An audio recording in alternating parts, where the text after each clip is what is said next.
Des camions 24 heures sur 24, 7 jours sur 7, voilà à quoi ressemble le quotidien des habitants de Cormery et Truy.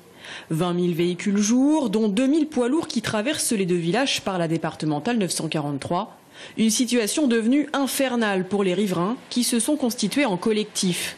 Ils descendent au frein moteur de la côte. Ils s'arrêtent, ils pilent juste à la sortie du pont. Et ceux qui arrivent dans l'autre sens, en fait, ils prennent leur élan pour monter la côte. Donc ça fait un bruit d'enfer.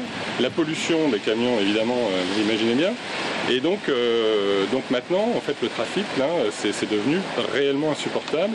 Il y a des bouchons le soir, il y a des bouchons le matin.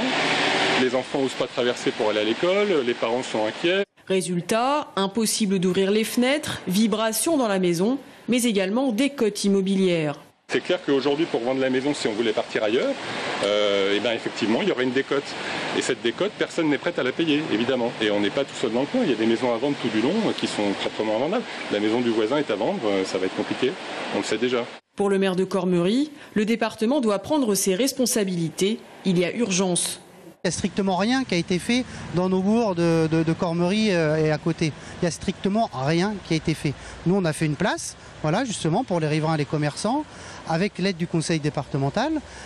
En dehors de ça, pour la sécurisation des usagers et des riverains, strictement rien n'a été engagé ni même pensé. Ce que je demande, c'est très simplement, et il faut être efficace, que le point noir de cette route qui est Truy-Cormery, il soit levé, ce point noir. Et qu'il soit levé, il n'y a pas 1000 solutions. C'est interdiction des poids lourds et c'est programmer une déviation à moyen terme. Côté département, justement, pas de déclaration. Le président Jean-Gérard Pommier avait précisé que la D943 serait l'une des priorités de mandat.